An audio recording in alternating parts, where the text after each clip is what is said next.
안녕하세요. 웃다입니다. 오늘 제가 이야기하고 싶은 거는요. 히스테리컬한 사람에 대해서 좀 이야기를 해볼게요.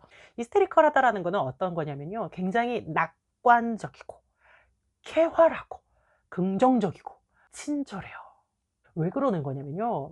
그 사람들은 부정적인 감정을 느끼지 않으려고 해요. 스트레스, 불안, 공포 이런 부정적인 감정을 꽉 억눌러요. 그래서 히스테리컬한 사람들의 주요 방어 기제가 부인과 억압이거든요. 부인이 와이프를 말하는 게 아니에요. 부인한다고.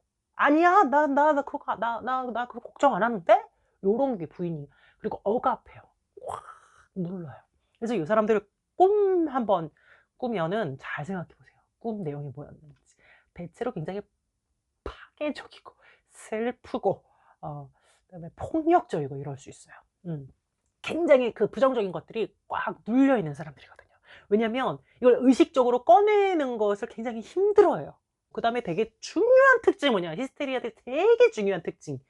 애정과 인정을 갈구합니다. 굉장히 중요해요, 그게. 인정을 꼭 받아야 되고 사랑을 받아야 돼요.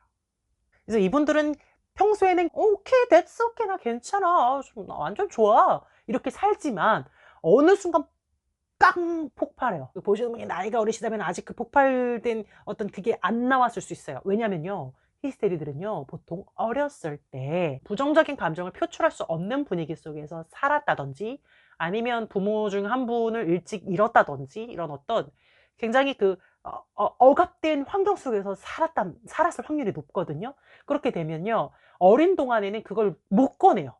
근데 받아줄 대상이 없기 때문에 다 자기 누울 자리를 보고 다리를 뻗는 거거든요. 근데 요게 이제 딱 보아하니까 그게 안 돼. 다 사람이 다 적응하며 살기 마련이잖아요. 이 아이가 선택한 방어 기제는 부인과 억압이었단 말이에요.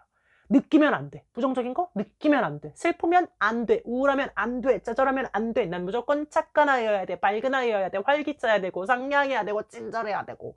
그래서 이 아이는요. 아직 아이일 때 그걸 꺼내지 못해요. 근데 성인이 돼서 자기가 쪼끔 힘을 얻게 되고 자기가 이렇게 쏟아낼 수 있는 대상을 만나고 그렇게 되면 이 사람은 이따금씩 폭발적으로 화를 낼 수가 있어요. 이 사람들은 평소에 갈등을 굉장히 꺼리거든요. 평화주의자예요.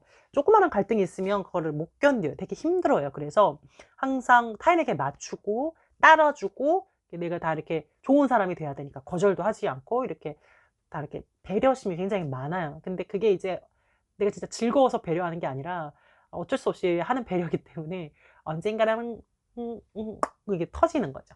많이 억압되어 있기 때문에 이게 몸으로 많이 나타나거든요. 이 자신의 어떤 솔직한 모습을 내보이지 않고 좋은 모습만 내보이려고 해요. 그래서 굉장히 이제 세련된 사람이지만 본인의 스트레스는 상당할 것이다.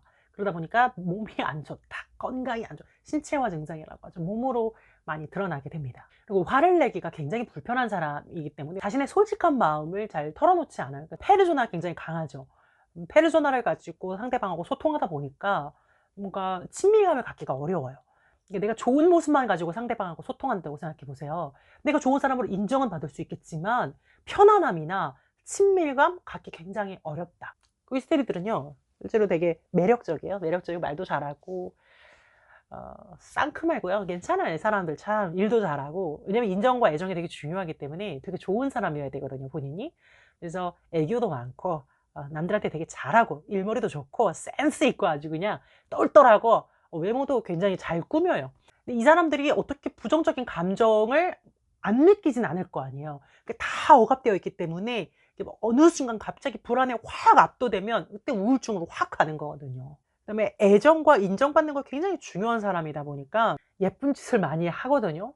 근데 만약에 사랑이 되돌아오지 않는다. 이 사람이 진짜 순수하게 거래를 하려고 했던 건 아닌데 사랑이 되돌아오지 않을 때 받는 그 스트레스나 그 좌절감이요. 여러분 말로 설명할 수 없는 수준의 굉장한 좌절을 겪게 돼. 진짜 그 사람이 내 애인도 아닌데 내 배우자도 아닌데 그 사람이 나를 사랑해 주지 않고 나를 밀어내는 듯한 그 태도가 엄청난 스트레스를 줄 수 있어요. 아까도 말씀드렸다시피 이 사람들은 집에서부터 자신의 감정을 솔직하게 내보일 수 없었고 언제나 씩씩하고 활기차고 유능하게 그렇게 이제 집안에서도 살아남아야 했기 때문에 사실상 집에서도 편안하지 않아요. 이 사람은 언제 편안할까? 없어. 편안한 순간이 없다고요. 아마 혼자 있는 게 편할 거예요. 외향적인 사람이라도요. 자기가 혼자 있는 게 편해서 자기 성격을 내향적이라고 생각하시는 분이 있는데, 외향적이어도 혼자 있는 게 편할 수 있어요. 대인관계가 어려우면요. 나를 포장을 잘 계속 해야 되기 때문에 되게 스트레스 받을 수 있거든요. 그래서 혼자 있는 게 편할 수 있고, 특히 집이라고 해서 막 편하거나 그러지는 않을 수 있어요. 내가 이 집에서 가장이면 좀 나을 수도 있는데, 엄마 아빠 밑에서 지내는 사람이라면 아직까지도 집이 굉장히 불편하실 거예요. 거기서도 씩씩한 아들, 딸내미가 돼야 되거든요. 히스테리컬한 사람들은 어떻게 하면 나아질 수 있냐면요. 시간을 내서 자기 자신을 깊이 들여다봐야 돼요. 우리 히스테리컬한 사람들은 잘 떠들어요. 그리고 되게 활기차고 밝기 때문에 자기에게 머물지 않아요. 그리고 부정적인 감정을 부인하죠. 그러니까 자기에게 들어가는 시간을 갖지 않아요. 잘. 그래서 천천히 한번 들여다보세요. 제가 이제 얼마 전에 봤던 책에서 자기를 성찰하기 위해서는 깊은 심심함을 가져야 된다라고 이제 표현한 거를 봤는데, 참 동의하는 바예요. 여러분 심심해 보세요. 깊이 한번 심심해 보세요. 그 심심함 속에 자기를 돌아볼 수 있는 성찰의 시간을 가질 수 있을 거예요. 그 다음에 자기의 의견을 솔직하게 말하고 내 감정을 좀 표현하는 법을 익히셔야 될 거예요. 우리 히스테리들은 좋은 사람이 돼야 되죠. 능력 있어야 되고요. 사랑스러운 사람이 돼야 되거든요. 실제로 매력적이고 사랑스럽다는 평가를 잘 받으실 거예요. 우리 히스테리커들은 되게 애교도 있고 상냥하고 되게 사랑스럽거든요. 매력적이고. 그런데 그 반면에 자신의 어떤 솔직한 태클 거는 거 이런 걸 못해요. 솔직하게 이렇게 의견을 내고 내 감정을 좀 표현할 수 있고, 부정적인 거라도 그렇게 좀 너무 싸웠다고 말하지 마시고 그때그때 이렇게 편안하고 솔직하게 대화하는 훈련을 좀 하시면 좋을 것 같아요. 이게 혼자서 나 죽어도 못해 하시면 그때 상담 받으시는 거예요. 그 다음에 세 번째로는요, 내가 폭발적으로 싸웠다가 폭발적으로 화를 낼 때 상대방, 그걸 당하는 상대방은 생각보다 훨씬 더 많은 영향을 받을 수 있다는 걸 기억하셔야 돼요. 나는 싸웠다가 화내는 거기 때문에 나의 그 화가 되게 정당하게 느껴질 수 있는데요. 그 상대방은 저번엔 더한 것도 화 안 내놓고 요번엔 별것도 아닌 일에 이렇게까지 화를 낸다고? 이게 되게 정신적 충격으로 다가올 수 있거든요. 그리고 이 자들은 평소에 자기 표현도 안 하고 솔직하지 않다가 되게 항상 나이스하고 젠틀하다가 어느 날 갑자기 별것도 아닌 일에 폭발을 해버리기 때문에 이 당하는 사람 입장에서 되게 충격적이란 말이에요. 약간 미친년처럼 보일 수, 죄송해요, 또 욕을 하네. 하여튼 좀 약간 본 것처럼 보일 수가 있어요. 그러니까 그걸 항상 기억하세요.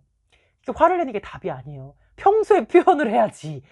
누가 표현하지 말랬어! 자기 혼자 표현 안 하고 어느 날 갑자기 폭발해가지고 사람 황당하게 그냥 상처 주는 거잖아요. 충격이 어마어마할 수 있다는 걸 꼭 잊지 마세요.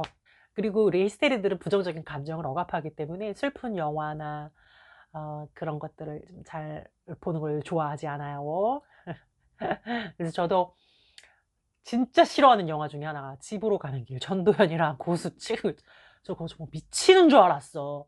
저 그런 슬픈 감정 마주할 때마다 정말 돌아버릴 것 같아. 너무 힘들어. 너무 깊이 슬프거든요. 너무 스트레스 받아, 나 그거 볼 때. 너무 슬퍼가지고. 싫어하잖아, 이 제기랄. 너무 슬퍼. 치료를 위해서 어떻게 하셔야 되냐면요, 슬픈 영화를 보면서 펑펑 울어보세요. 이 사람들은 다른 사람 앞에서 부정적인 감정 절대 꺼내기가 어렵거든요. 그러니까 일단 연습하는 차원에서 나 혼자서라도 방구석에 처박혀서 이불 뒤집어 쓰고 슬픈 영화를 좀 보면서 슬픔이라는 감정을 조금만 내추럴하게 만나보세요. 이렇게 만나다 보면 괜찮네, 부정적인 감정? 사실 감정은 부정, 긍정이 없어. 사람들이 편의상 이름을 매긴 것 뿐이지 다 필요한 감정이에요. 자꾸 느끼다 보면요, 편안하게 느낄 수 있게 되거든요. 그런 연습을 좀 하시라고 말씀드리고 싶어요. 그리고 여러분, 자기의 신체 언어를 잘 들어보세요. 어떻게 하시냐면요, 침대에 누워보세요. 한번 누워서 두 다리 뻗고 이렇게 손 뻗고 가만히 있어 보세요. 자면 안 돼요. 코 골지 마세요. 가만히 눈 감고 있다 보면요, 내 몸에서 나에게 말을 건넬 거예요. 어디가 제일 많이 느껴지는지. 히스테리컬한 사람들이 자기 신체 언어를 잘 못 들어요. 부인과 억압이 심하기 때문에. 가만히 있으니까 어느 날은 이런 소리가 들리더라고요. 배고파. 진짜로. 배고파. 생각해 보니까 제가 아침하고 점심을 굶은 상태였어요. 근데도 제가 배고픈 걸 못 느끼고 바빠서 진짜 일에 미쳐서 그랬을 때 가만히 10초 동안 누워 있어 보니까 배고파. 아, 세상에. 난 밥을 안 먹었구나. 그때 알았더라니까요. 이렇게 억압이 심해요. 수시로 들어야 돼요. 그리고 여러분 지금 누워서 가만히 앉아가지고 가만히 들어보세요. 신체가 말을 하고 있을 거라니까. 아, 심장이 뛰는구나. 가장 예민하게, 가장 두드러지게 느껴지는 것에 집중을 해보세요. 아, 심장이 뛰는구나. 혹은, 아, 허리가 아프구나. 혹은, 아, 코가 막혀 있구나. 혹은, 아, 피곤하다. 자고 싶다. 라든지. 이 몸의 언어를 듣고 그거를 따라야 돼요. 내 몸과 내가 대화하면서 이렇게 합이 맞아야 돼. 합이. 이렇게 해서 나의 몸, 내 마음, 내 생각, 조화롭게 갈 수 있어야 돼요. 타인하고 또 소통하는 것도 마찬가지고, 이렇게 할 때 억압되어 있던 마음이 조금씩 누그러지면서, 왜 그 돼지고기 돈가스 튀길 때 때리잖아요. 연하게 만들잖아요. 그것처럼 나를 이렇게 노곤노곤 부드러워지게 만들어서, 이렇게 히스테리크도 겉으로는 되게 유들유들한 것 같은데 속으로는 굉장히 스트레스 받고 있는 거거든요. 그런 것들을 조금씩 조화롭게 풀어 가셔야 된다. 이게 이제 히스테리들에게 제가 꼭 해드리고 싶은 말이었습니다. 다음 영상에서 뵙겠습니다. 웃음을 주는 따뜻한 상담사 웃다였습니다.